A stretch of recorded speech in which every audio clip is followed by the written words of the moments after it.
अस्सलाम वालेकुम मेरी प्यारी प्यारी वाइटी फैमिली, कैसे हैं आप सब। उम्मीद है सब ठीक ठाक होंगे। मेरी तरह मैं भी बिल्कुल ठीक ठाक हूँ। जैसा कि आज की वीडियो के थंबनेल और टीपी को देख के आपको अंदाज़ा तो हो गया होगा कि आज हम किस टॉपिक पे बात करने जा रहे हैं। तो जी आज हम बात कर रहे हैं कि विंटर्स में कैट्स की केयर कैसे की जाए। और आज की वीडियो जो है वो बहुत इन्फॉर्मेटिव होने वाली है।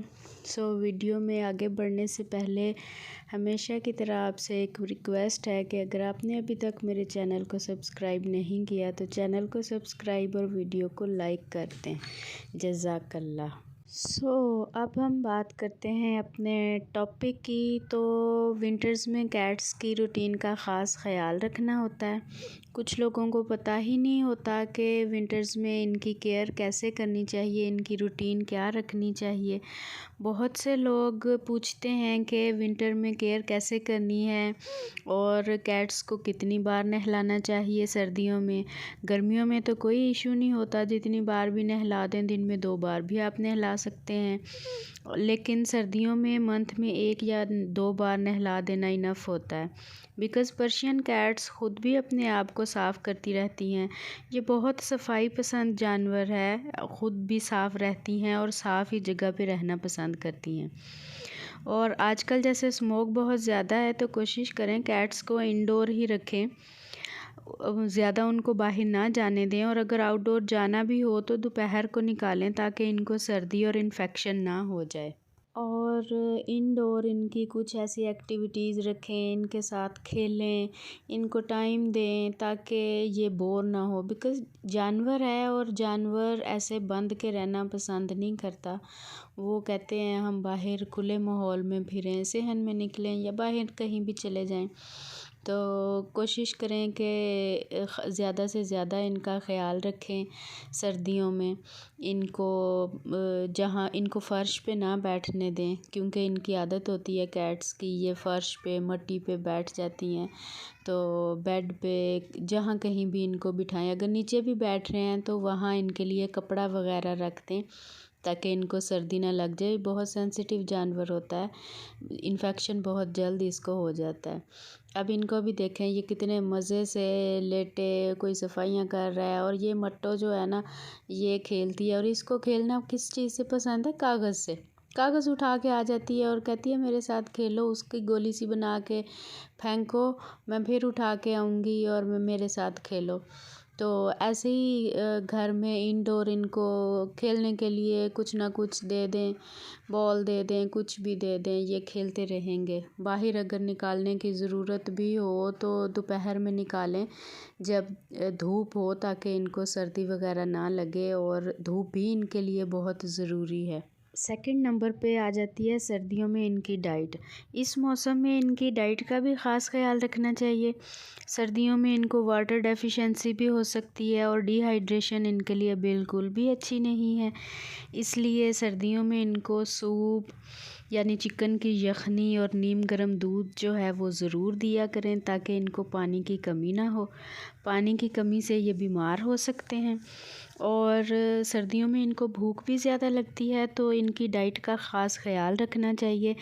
पहले जब मुझे इन बातों का नहीं पता था तो मैं सोचती थी कि ये आजकल कुछ ज़्यादा ही खाने लग गए हैं। तो अब मुझे काफ़ी बातें पता चली हैं इनको रखने के बाद कि ये सर्दियों में ये अपने आप को ग्रूम करती हैं और ज़्यादा ये खाना खाती हैं। तो इसलिए सर्दियों में इनके खाने का ख़ास ख्याल रखें। खाना इनको जहाँ आप जितना पोर्शन देते हैं उससे थोड़ा सा ज़्यादा दें। और अगर आप कैट फूड देते हैं तो उसके साथ लिक्विड चीज़ों का ख़ास ख्याल रखें। लिक्विड चीज़ें, पानी, नीम गर्म दूध, यखनी वो ज़रूर दें। और हो सके तो कोशिश करें कि होममेड फूड जो है ना वो दें। होममेड फूड जो है वो बेस्ट होता है कैट्स के लिए। और मैं तो ख़ुद इनको होममेड फूड ही देती हूँ। मैं चिकन दे देती हूँ, चिकन के साथ यखनी और कलेजी में रोटी इनको दे देती हूँ। क्योंकि एक तो कैट फूड जो है वो अफोर्डेबल नहीं है, महंगा है और फिर कैट्स ज़्यादा हैं। और दूसरा इनकी सेहत के लिए भी कैट फूड जो है ना वो अच्छा नहीं होता है, इनको कॉन्स्टिपेशन का प्रॉब्लम हो जाता है। लीवर का प्रॉब्लम हो जाता है अगर ये सिर्फ़ कैट फूड ही लेती रहें। सो मैं तो कैट फूड के साथ साथ होममेड फूड जो है वो भी देती हूँ, और इसलिए माशाल्लाह से मेरी कैट्स जो हैं वो बिल्कुल अल्हम्दुलिल्लाह ठीक हैं, खाना भी बिल्कुल ठीक खाती हैं। फिर इनको लेके जाएं तो देखें कितना खुश होते हैं ये। क्या दरख्तों पे चढ़, इधर चढ़, खेल, धूप में बैठ, लेट, मस्तियाँ कर, बड़ा ना ये खुश होते हैं। तो दोपहर में थोड़ी देर के लिए इनको धूप में ज़रूर निकाला करें ताकि इनमें एनर्जी भी आए और ये ऐसे लेज़ी लेज़ी भी ना हो। अब टीपू को देखें कैसे लेट गया है बड़े मज़े से फ़र्श पे, लेकिन धूप थी तो उसका कोई इशू नहीं है कि थोड़ी देर के लिए अगर लेट जाएं, बैठ जाएं, कुछ भी हो। अब पैरट्स को भी मैंने बाहर रखा हुआ है धूप में, कैट्स भी, ये तो खैर हैं ही बाहर इस साइड पे, बाकी ये डक्स और वो। लेकिन कैट्स जो हैं इनको फिर थोड़ी देर के लिए धूप में लेके चले जाते हैं। सर्दियों में इनका हेयर फॉल भी ज़्यादा हो जाता है, तो आप लोगों ने परेशान बिल्कुल नहीं होना। ब्रशिंग करते रहें तो घर में जगह जगह हेयर्स नज़र नहीं आते। ब्रशिंग करने से ये प्रॉब्लम सॉल्व हो जाता है, और वैसे भी इनकी डाइट अच्छी हो तो हेयर फॉल कम हो जाता है। सो अगर आप लोग इन बातों पे अमल करेंगे, इनका ख्याल रखेंगे, इनकी डाइट का और बाकी सारी चीज़ों का, तो सारे मसले जो हैं वो हल हो जाएंगे और कैट्स की सेहत भी अच्छी रहेगी और आप लोग भी खुश रहेंगे, आपकी कैट्स भी खुश और आप लोग भी खुश।